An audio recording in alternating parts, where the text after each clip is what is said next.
우리 옆 사람들에게도 인사합시다. 당신이 최고이십니다. 시작. 당신이 최고입니다.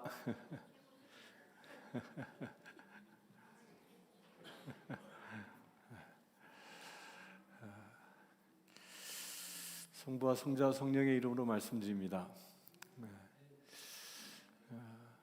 오늘은 우리 교회 설립 27주년 기념일임에도 불구하고 그에 대한 설교를 하지 않고 지금 우리가 뭐에 대해서 공부하고 있죠?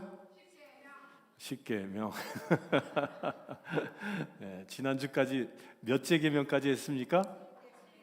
제 7계명까지 했죠. 모두 다 1계명부터 7계명까지 암기하시지요?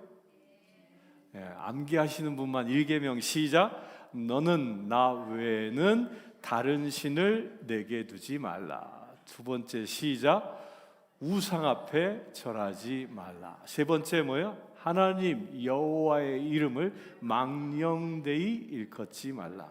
네 번째, 안식일을 지켜 거룩하게 하라. 다섯 번째, 내 부모를 공경하라. 여섯 번째, 일곱 번째, 네. 오늘은 제 여덟 번째 뭘까요? 도둑질하지 말라. 사람들이 많은 그 거리에서 막 사람들이 앞을 향해 막 갑니다. 근데 그런 거리에서 누군가가 뒤에서 야, 이 도둑놈아! 라고 소리를 팍 지르면 그 앞에 갔던 사람들의 반응이 대부분 어떨까요? 대부분의 사람들은 이게 뭔 소리야 하고 뒤돌아봅니다. 대부분의 사람들은. 그런데 그 큰 소리에도 뒤도 돌아보지 않고 묵묵히 가는 사람이 있습니다. 그게 누구일까요? 네? 귀 먹은 사람.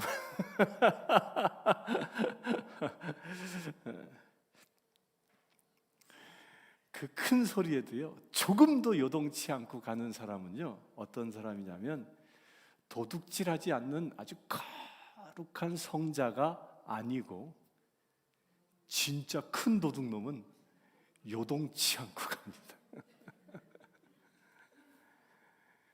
도둑질 못하는 우리 같은 소인배들이나 그 도둑이야 이 도둑놈아 그러면 괜히 찔려서 뒤돌아보지만 진짜 도둑은 눈도 깜짝 안 하는 것이 세상입니다. 도둑질이라는 건 뭐죠?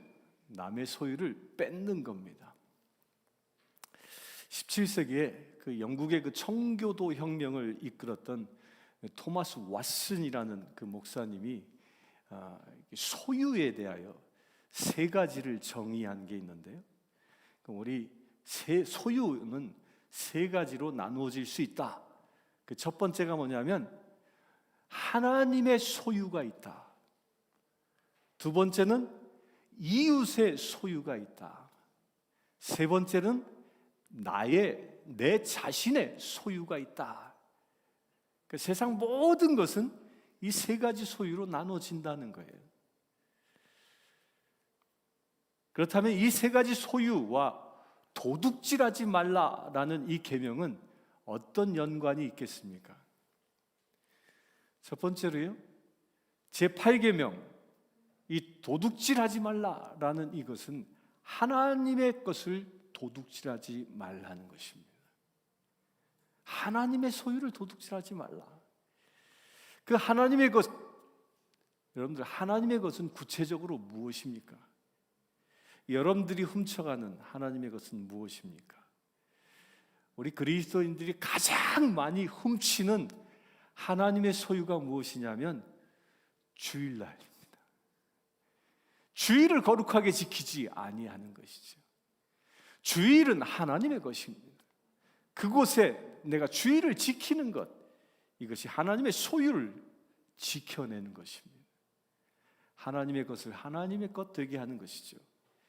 그래서 우리는 이 주의를 지키는 것을 도둑질해서는 안 된다는 것입니다. 하나님께서는 엿새 동안 열심히 일하셔서 온 세상 만물을 창조하셨습니다. 그리고 이레째 되는 날 뭐 하셨죠? 쉬셨습니다. 당신의 날로 삼으신 것입니다. 그리고 그날을 복을 주시고 그날을 거룩하게 하셨습니다. 이날은 세상 모든 일에서 쉬고 온전히 하나님과 교제하며 예배하도록 하나님이 정하신 날입니다.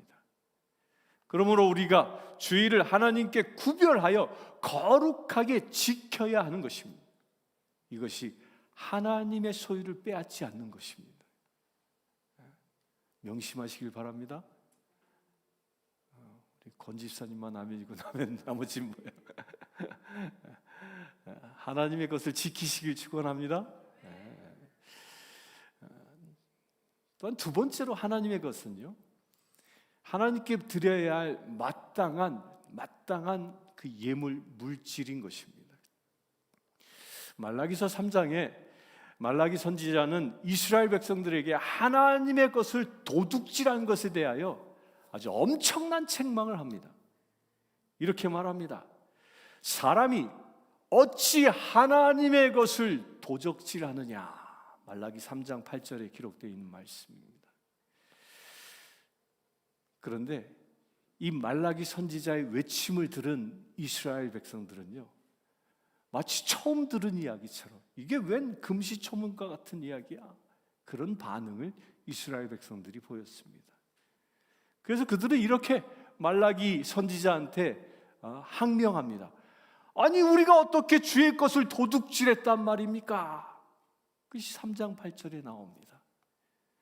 그러자 말라기 선지자가 이렇게 얘기합니다. 그 도둑질은 이는 곧 11조와 봉헌물이다. 이스라엘 백성들이 하나님께 마땅히 드려야 할 11조 봉헌물을 드리지 않았다. 이것이 하나님의 것을 도둑질한 것이다 라고 말합니다. 11조를 온전히 드리지 아니하면 곧 하나님의 것을 도둑질한 것과 같다고 성경은 분명히 얘기합니다.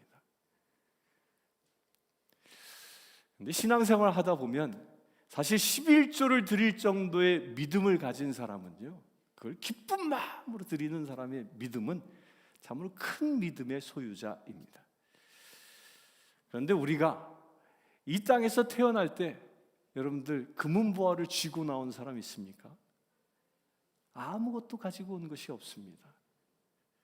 그런데 그런 우리에게 하나님께서는 우리의 필요한 모든 것을 채워주신 것입니다.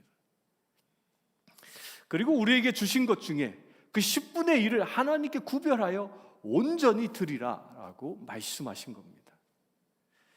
그리고 말라기야 선지자는 11조를 제대로 드리면 하나님께서 이런 축복을 주겠다라고 약속합니다. 그 축복이 무엇입니까? 이렇게 얘기합니다. 만군의 여호와가 이르노니 너희의 온전한 11조를 창고에 들여 나의 집에 양식이 있게 하고 그것으로 나를 시험하여 내가 하늘문을 열고 너희에게 복을 쌓을 곳이 없도록 붓지 아니하나 보라. 만군의 여호와가 이르노라. 아멘이십니까? 여러분들이 이와 같은 축복을 받을 수 있게 되길 축원합니다. 축복은 그냥 오는 게 아닙니다. 하늘 문을 여는 축복이 무엇으로부터 시작되어진다고요? 주의 집에 11조를 드릴 때 여러분들에게 하늘 문이 열리는 역사가 일어날 줄 믿습니다. 그러면서 이렇게 얘기합니다. 내가 너희를 위하여 메뚜기를 금하여 너희 토지 소산을 먹지 못하게 하며 너희 밭에 포도나무 열매가 기한 전에 떨어지지 않으리니 너희 땅이 아름다워짐으로 모든 이방인들이 너희를 복되다 라고 말한다. 만군의 여호와의 말이다. 아멘이십니까?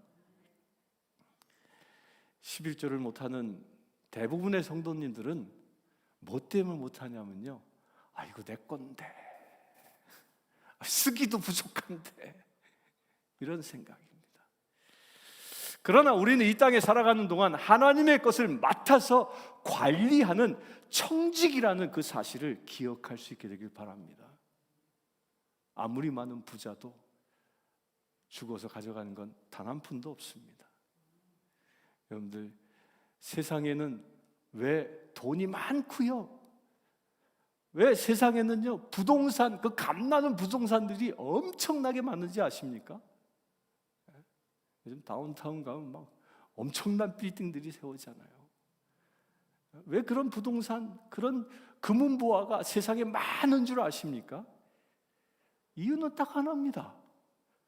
어느 누구도 자기가 가진 돈을, 어느 누구도 자기가 가진 그 재산을 가지고 가는 사람이 아무도 없기 때문입니다. 죽을 때 다 이 땅에 놓고 가는 것이 원리이기 때문입니다. 우리가 이 세상을 떠날 때는 아무것도 가지고 갈 수 없는 것처럼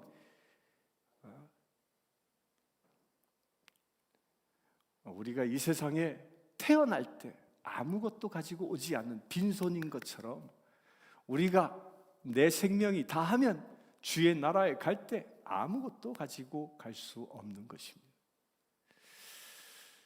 여러분들, 월마트 아십니까? 미국에 살면서 월마 모르는 사람이 어디 있어? 지금 그렇게 저를 쳐다보는데, 그러면 월마트의 창시자가 누군지 아십니까? 월마트 창업주 아시는 분? 네. 와, 박수. 샘 월튼이라는 분이 창시했는데요, 이분이 월마트를 창시할 때 하나님께 약속한 게 있습니다. 뭐냐면 내 순수 수입의 10분의 9를 하나님께 드리겠습니다. 놀라운 이야기죠. 10분의 9를. 그 얘기는 뭐예요? 이분은 계산이 빠른 사람입니다. 10분의 1 가지고도 풍족하게 살 수 있다는 거죠. 여러분들, 그와 같은 은혜가 임하길 바랍니다. 배포가 좀 커야 돼요. 사랑하는 성도 여러분, 11조는 하나님의 것이기 때문에 드리는 것입니다. 마땅히 하나님의 것이므로 하나님께 돌려드린다라는 생각을 가지면 온전한 11조를 드릴 수 있는 것입니다. 세상의 물질에 지나치게 욕심을 부리지 마시길 축원합니다. 하나님께서 우리에게 주신 것에, 지금 내게 있는 것에 감사하고 즐거워할 수 있게 되길 축원합니다. 그러면 하나님께서 하늘 문을 열고 축복해 주시는 은혜가 여러분들에게 넘칠 줄 믿습니다. 두 번째로요, 이 제8계명은 이웃 소유에 대한 도둑질을 하지 말라는 것입니다. 먼저 이웃의 것을 수고하지 않고 가져오는 것이나 정당하지 않은 방법으로 재물을 얻는 것을 금하라고 말하는 것입니다. 우리는 마땅히 수고함으로 그 열매를 얻는 것은 당연합니다. 만약 그렇지 않다면 그것이 바로 도적이요 강도와 다를 바 없는 것입니다. 여기 계신 분들 중에 이웃의 것을 도둑질해 보신 적이 있습니까? 한 분도 없으시네. 할렐루야. 그런데 저는요, 설교하고 있는 저는 도둑질해 본 적이 있습니다. 도둑질이 아니라 마치 강도처럼 그런 엄청난 죄를 저지른 적이 있습니다. 언제였냐면 제가 초등학교 2학년 때입니다. 초등학교 2학년 때 어느 날 이제 학교에 가니까 그 반 친구 하나가, 그 여러분들 기억하세요? 지금도 많이 쓰던데 그 검은색으로 된 일제 샤프 펜슬, 그게 한국에 처음 들어왔을 때가 제가 초등학교 2학년 때예요. 근데 그 반 애가 그거를 탁 들고 와서 착각 하면서 그러니까 칼로 깎지 않아도 막 연필심이 쭉쭉쭉쭉 나오는 거예요. 그냥 너무 신기한 거죠. 그러니까 막 우리 반에 있는 모든 아이들이 다 와가지고 야 이게 뭐냐 이게 뭐냐 그냥 나 한번 만져보자 난리가 났어 난리가. 근데 그때 당시에 저는 우리 반에서 키가 제일 컸어요. 힘도 제일 셌어요. 제가 당시 지금 얘기를 하면 일진이었던 것 같아요. 마음에 안 들어 한번 주워받으면 저도 잉잉 울고. 그래서 저도 그 샤프 펜슬이 갑자기 너무 갖고 싶은 거예요. 근데 뭐 우리 집 형편이 그 사줄 수 있는 형편도 아니고 어떡할까? 그 종일 학교가 끝나기 전까지 어떡할까? 이걸 놓고 고민했던 기억이 납니다. 그러고 나서 학교 수업이 다 끝나고 저는 소정의 결심을 딱 합니다. 그 애를 딱 불러서 야 너 이리 와봐. 안 주면 죽여. 내놔 이 자식. 그 아이를 협박해가지고 그걸 뺏어버린 겁니다. 그걸 뺏어가지고 막 집에서 학교에서 집에까지 오는데 얼마나 좋은지 그냥 그걸 가지고 집에까지 왔어요. 근데 웬걸 저 뒤에 앉아 계신 저희 어머니한테 들켜버리고 만 거예요. 저희 어머니가 그걸 보자마자 야 너 그거 어디서 났어? 뭐 쭈삣쭈삣 하고 있으니까 어머니가 눈치를 딱 챈 거죠. 그냥 엄청나게 혼났어요 그냥. 그리고 나서 그 다음 날 징징 짜면서 학교 가가지고 그 아이한테 에이씨 던져주었던 그런 강도짓했던 그것을 기억합니다. 근데 사실 그걸요 까마득하게 잊어버리고 있었어요. 그게 뭐 죄라? 뭐 어려서 그럴 수 있지? 뭐 그렇게 생각하고 죄책감조차도 없었습니다. 그 빼앗긴 아이의 그 억울함 그런 마음 뭐 전혀 고려의 여지도 없었던 거죠. 그렇게 까마득하고 잊고 있었는데 그로부터 약 20여 년이 흐른 후에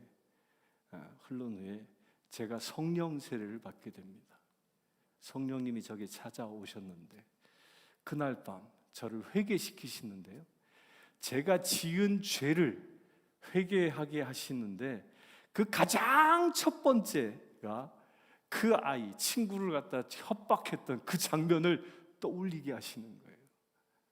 그러니까 나는 20년 동안 그 죄인지도 모르고 죄책감도 없고 까마득하게 잊어버렸던 걸 누가 기억하고 계셨어요? 하나님이 기억하고 계신 거예요.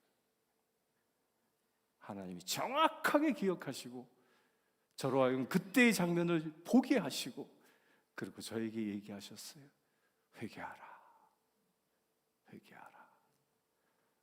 그러고 나니까 막 얼마나 제 마음에 눈물이 쏟아지는지. 내가 거룩하니 너희도 거룩하라. 이게 하나님의 말씀은요 우리가 별것 아니라 작은 것까지도 우리가 거룩하게 하시기 위하여 기억하고 계시다는 겁니다.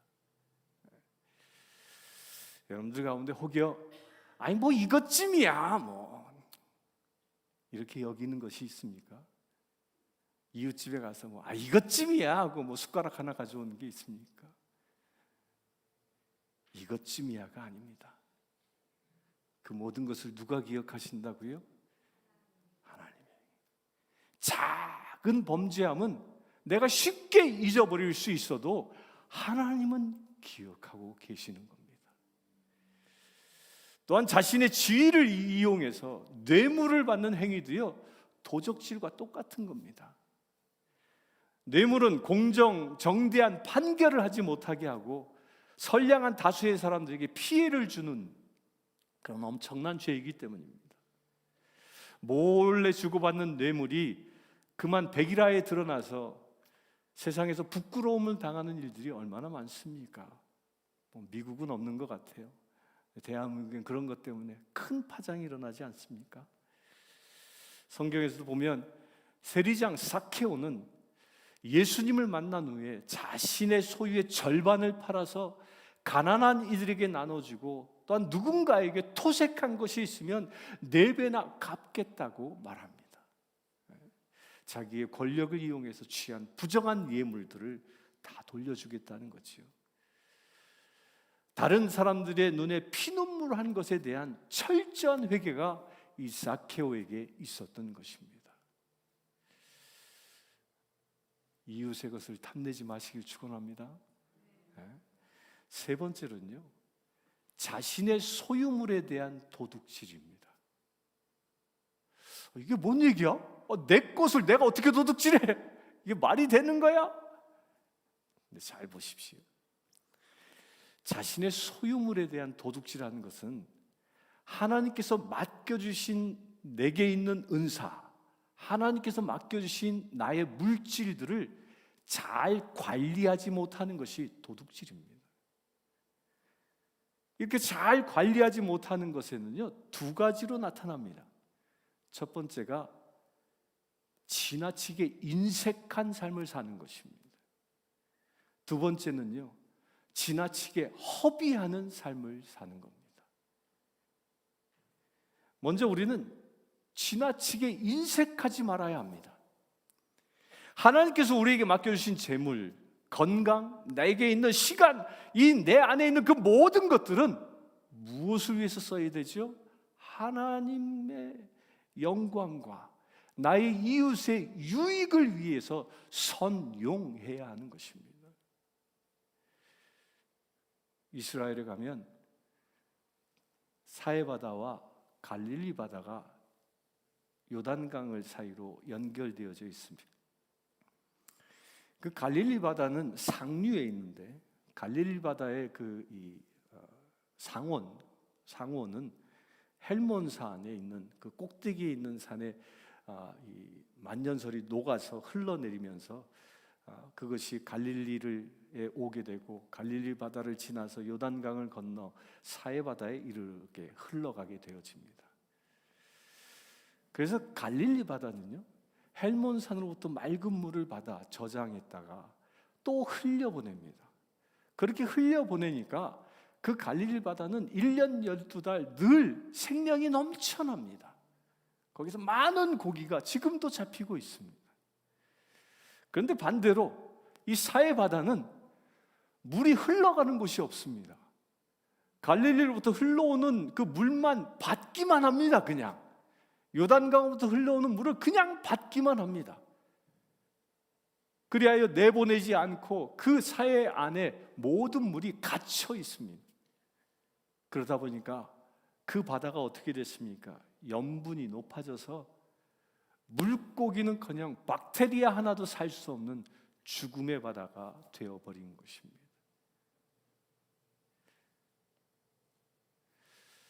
우리도 똑같습니다. 우리가 하나님께로부터 거저 받았으니 또한 하나님과 다른 사람을 위하여 나눌 수 있어야 하는 것입니다. 그러면 하나님께서 우리에게 생명을, 더 큰 축복을 갈릴리 바다처럼 주시는 것입니다. 그렇게 되길 바랍니다. 아멘이십니까? 통장에 찍혀있는 공 몇 개인지 보고 행복해하지 마시고 이것을 어떻게 사용해야 할지를 고민하고 그것을 흘려보내는데 행복해하시길 축원합니다. 다음으로는요, 지나치게 허비하는 것 또한 도둑질이라는 거예요. 우리 대한민국은 1997년에 이 IMF라는 엄청난 사건을 경험했지요. 그때 수많은 사람들이 직장을 잃어버렸고, 그리하여 공원으로 산으로, 심지어는 저 서울역으로 수많은 노숙자들이 생겨났습니다. 그런데 그 와중에 금리가 폭등하면서 현금을 가지고 있었던 사람들은 막 갑자기 벼락부자가 됐습니다. 그래서 그 중에 소수의 사람들은요, 그렇게 얻은 재물로 호화 사치품들을 사들였고 해외여행을 다니며 골프를 치며 흥청망청 돈을 쓰고 다니는 사람들도 있었습니다. 그러면서 그들은 스스로 이렇게 얘기합니다. 내가 가진 거 내 마음대로 쓰는데 당신들 왜 간섭이야? 내 거 내가 쓰는데. 그러면서 흥청망청. 이것이 잘하는 겁니까? 이러한 풍조는 분명히 잘못된 것입니다. 사도 바울은요, 고린도 교회 교인들에게 우상 제물을 먹는 문제에 대해서 이렇게 얘기합니다. 우상은 세상에 아무것도 아니며 또한 하나님은 한 분밖에 없는 줄 아노라. 그러므로 만일 식물이 내 형제를 실족해 하면 나는 영원히 고기를 먹지 아니하며 내 형제를 실족해 하지 아니할 것이라. 이 말이 무엇입니까? 나의 유익을 먼저 생각하는 게 아니라 남의 유익을 먼저 생각하고 형제를 실족치 않게 하고 형제를 일으켜 세우는 것, 이게 우리에게 주신 은혜라는 것입니다. 내 돈 내가 쓰는데 무슨 상관이야? 라고 할 수 있습니다. 그런 걸 보고 뭐라고 한국말은 얘기하죠? 사치한다 그럽니다. 여러분들요, 사치라는 말은 한자어인데 사치라는 말의 순수 우리말이 뭔지 아세요? 대한민국에서는 안 씁니다. 그 말이 남아있는 데가 북한말에 남아있어요. 북한말 사전에 보면 사치를 찾아보면 북한말 사전에 뭐라고 써 있냐면 돈찌랄이라고 써 있어요.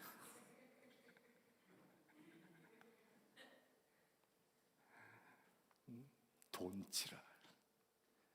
돈찌랄은 죄입니다. 그러면 우리는 어떻게 이 제8계명을 잘 지켜낼 수 있겠습니까? 먼저 하나님께서 내게 맡겨주신 것에 대하여 만족해하는 마음이 있어야 합니다. 대체로 사람들의 마음에 불평이 생기는 것은요, 다른 사람과 비교해서 많이 가졌으면 괜히 없어 보이고 그 비교 때문에 불평이 생기는 것입니다. 미국에 와보니까 평상시 이 투베드룸 아파트에서 사는 사람이요, 정원이 잘 꾸며져 있고 정원 안에 또 멋진 수영장도 있는 그런 저택을 다 방문하게 되면 아이고 내 팔자야 자기 처지를 비관합니다. 또 심지어는요, 부부관계가 원만치 아니하는 그런 부부가 만약에 그런 집에 방문하면 10중 8구 와이프는 그럽니다. 아이고 내 팔자야, 내가 어쩌다 저런 남편 만나가지고 투bed룸이야. 나는 언제 이런 집에서 살아보나. 그러면서 그냥 남편을 원수 쳐다보듯이 쳐다봅니다. 우리에게 이런 마음이 조금이라도 생긴다면요, 예수님을 생각할 수 있게 되길 축원합니다. 예수님은 이 땅에 사는 동안 단 한 번도 자신을 위해서 돈을 모으거나 집을 짓지 않으셨습니다. 그래서 제자들에게 여우도 굴이 있고 공중의 새도 집이 있대 인자는 머리 둘 곳조차도 없다라고 말씀합니다. 이제 우리 주위를 살펴봅시다. 우리 이웃들 중에 정말 좁은 곳에 살면서도 불평함 없이 행복하게 사는 사람들 얼마든지 있습니다. 미국에 살면 매일 마주치는 사람이 있습니다. 누굴까요? 운전에 가다 보면 매일 보는 사람이 홈리스입니다. 교차로마다 있습니다. 여러분들, 그들에 비하면 여러분들은 얼마나 행복합니까? 사람들은요, 자기의 소유로 내가 얼마나 가졌는가를 놓고 행복의 양을 측정하려 합니다. 그러나 행복은 결코 소유가 많고 적음에 따라서 오는 것이 아니라는 겁니다. 우리의 진정한 행복은요, 하나님의 사랑과 그 하나님께서 축복하시겠다는 그 약속에 근거하는 겁니다. 우리가 아무리 다른 사람들을 사랑한다고 하여도 우리는요, 자신의 생명까지는 내주지 않습니다. 그럼에도 불구하고 하나님께서는 우리의 구원을 위하여 당신의 독생자 예수 그리스도를 저 십자가에 못 박아 죽게까지 하셨습니다. 이것이 바로 우리를 사랑하시는 아버지 하나님의 사랑입니다. 요한복음 1장 12절에 보면 영접하는 자, 그 이름을 믿는 자에게는 하나님의 자녀가 되는 권세를 주셨다라고 말씀합니다. 우리가 천지를 창조하신 위대하신 하나님의 자녀, 이것만 생각해도요, 여러분들 마음이 흥분되고 뛰지 않습니까? 온 우주를 창조하신 하나님이 내 아버지고 내가 그의 자녀, 그러기에 내가 그에 대한 상속권을 가진 자녀다. 이 생각만 가져도요, 여러분들 마음은 들뜨게 될 것입니다. 세상 사람들은 우리를 내가 가진 것 때문에 비천하게 볼진 몰라도 여러분들 한 사람 한 사람은요, 천하와도 바꾸지 않을 귀중한 존재임을 기억하시고 그런 긍지를 가지고 살아갈 수 있게 되길 축원합니다. 그리고 담대하십시오. 로마서 8장 31절 이하에 보면 만일 하나님이 우리를 위하시면 누가 우리를 대적하리요? 누가 우리를 그리스도의 사랑에서 끊으리요? 환난이나 곤고나 핍박이나 기근이나 적신이나 위험이나 칼이나 내가 확신하노니 사망이나 생명이나 천사들이나 권세자들이나 현재 일어나 장래 일어나는 일이나 능력이나 높음이나 깊음이나 다른 아무 피조물일지라도 우리를 우리 주 예수 그리스도 예수 안에 있는 하나님의 사랑에서 끊을 자가 없느니라. 아멘이십니까? 어느 누구도 우리를 하나님의 사랑에서 끊을 수 없는 것입니다. 사랑하는 성도 여러분, 행복은 물질을 많이 소유해서 오는 것이 아닙니다. 진정한 행복은 우리 주 예수 그리스도 안에 있을 때 얻고 누릴 수 있는 것입니다. 그러기에 지금 내가 살아있는 것, 지금 내가 이 시간 예배하는 것, 이 자체에 감사하고 행복해 하시길 축원합니다. 그렇다면 도둑질하지 않기 위해서는 우리가 어떻게 해야 하겠습니까? 제일 첫 번째로요, 탐심을 미워해야 합니다. 이 탐심, 이 탐욕은요, 도둑질의 출발점입니다. 사람들은 무엇을 간절히 원하다 보면 그것을 얻는 방법에 대해서는 전혀 개의치 않을 수 있습니다. 저처럼 안 주면 죽여. 탐심을 버려버리기 축원합니다. 두 번째로는 나눔을 사랑하는 마음입니다. 우리가 아무리 나누어 준다 해도요, 내가 하나님께 받은 것에 비하면 아무것도 아닙니다. 우리가 하나님처럼 되는 것은 이웃에 대하여 관대해지는 것입니다.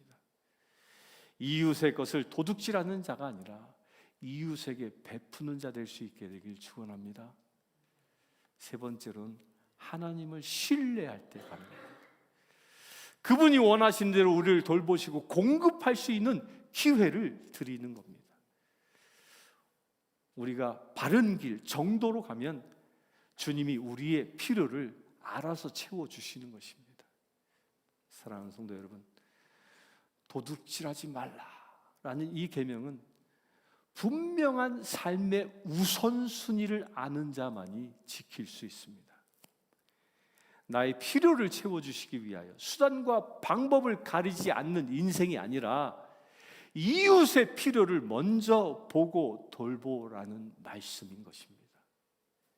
이 계명을 지킬 수 있는 자가 되면 그는 분명 축복된 복된 인생을 살아가는 주의 사람이 될 줄 믿습니다. 나의 탐욕을 위해서 사는 인생이 아니라 이웃의 필요를 채워주는 인생이 진정 행복한 인생입니다. 남에게 나누어 주며 사는 축복, 타인의 행복과 유익을 위해서 살아가는 그 인생, 이런 사람이 가장 행복하고 가장 부유한 사람입니다. 이런 축복이 이 시간 예배하는 여러분들 모두에게 충만하기를 주님의 이름으로 축원합니다. 함께 기도하겠습니다. 주 아버지 하나님, 나의 욕심을 쫓아 살아왔던 나의 죄됨, 나의 죄를 주님 앞에 회개합니다. 도둑질하지 말라는 말씀대로 이제 나의 욕심을 쫓아 사는 자가 아니라 이웃의 필요를, 하나님의 것을 나눌 수 있는 거룩한 채 되어지길 원합니다. 이 시간 예배하는 심령마다 온전히 하나님 보시기에 아름다운 거룩한 믿음의 채들 되게 하여 주시옵소서. 우리 주 예수 그리스도의 이름으로 기도드리옵나이다.